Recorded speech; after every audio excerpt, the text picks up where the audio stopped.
Palaban na face card at kutis na mala porselana na para bang may sariling ring light yarn? Ang bebot na si Faye Lorenzo, pero mas sikreto, Miss Susan, ang pag-ano nyo din sa face nyo, dapat dahan-dahan. Ganun ba? Nagmamadala, inaantok na. Kasi maano yung skin mo, ma-stress. May stress. Ikaw kaya hindi ka naman na-stress. Parang malapit.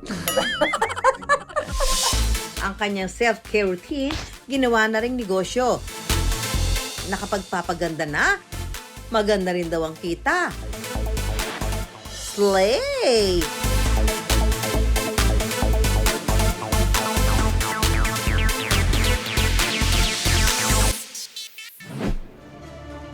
So, anong gagawin mo?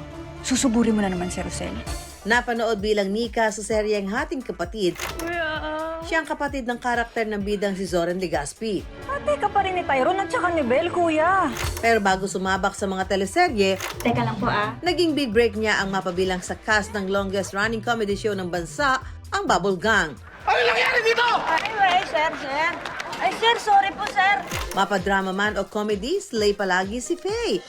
Para always pretty at glowing sa harap ng camera, ang kanyang sikreto, ginawa na rin negosyo. Her very own aesthetic clinic.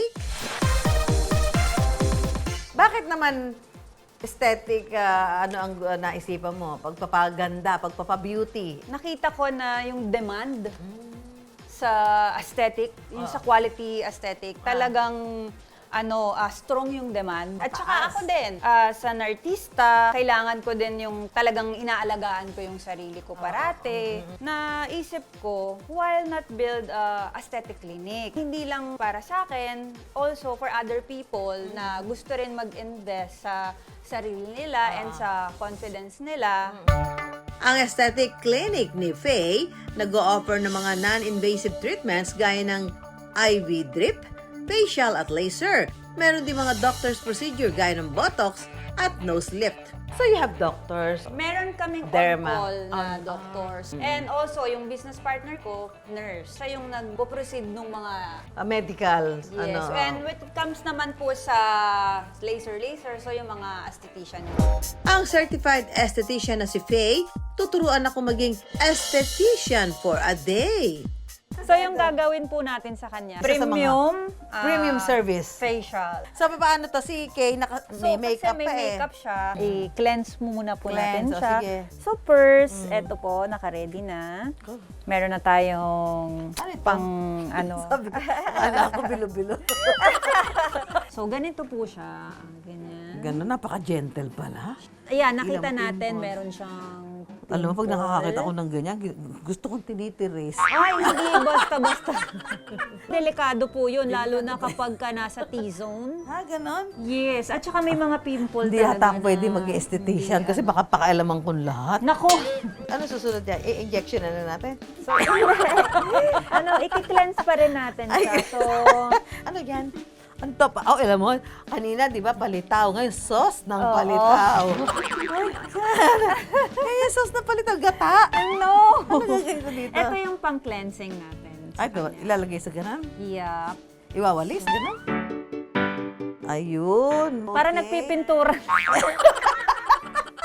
Ang gagawin naman natin is Lilift? mamassage na natin massage siya.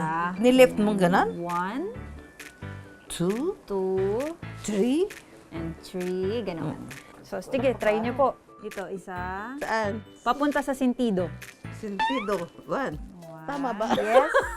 One. Ay, mali. Pabalik. Ha? One. 2. Two? Three. Ah, ganon.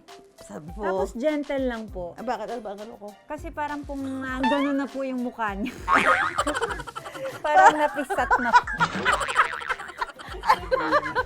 Oy, alam mo kasi mahilig akong magawa ng bilo-bilo. Ang mukha po ito. Kapag napahid na ang cleanser, sunod na lalagyan ng facial scrub.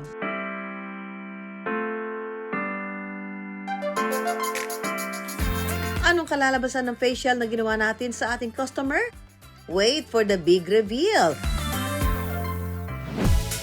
Kahit na madalas ang taping, hands-on pa rin daw si Faye sa negosyo. So sa system, kailangan yung operation talagang nababantayan mo. Yes. And kailangan yung quality ng services Service. Oo, consistent para mas nagtitiwala yung mga tao. Naniniwala kapag ganitong business, word of mouth din to eh. Oo naman. Ay, kaya nga po ako din, ginagamit ko din yung social media platform ko. Kapag nagpagawa ako dito, kung ano yung before and after. Marami ring artista ang regular customers ng clinic ni Faye, kabilang sina Annalyn Baro, Faith Da Silva, Clea Pineda at Ashley Ortega. Bata pa lang daw, business-minded na talaga si Faye. Nagtitinda na ako ng banana Q at the age of 14. Kasama ko yung kapatid ko, inhabol kami ng aso. Sisigaw ka na ba? May aso, di ba? Minsan naranasan ko rin dahil bata ka pa, nadapa ka, natapon yung banana Q. mo, di ba? So, ano yan? Mga lesson in life Ayun na yung mga nagpatibay sa akin at na doon ako kumuha ng inspiration.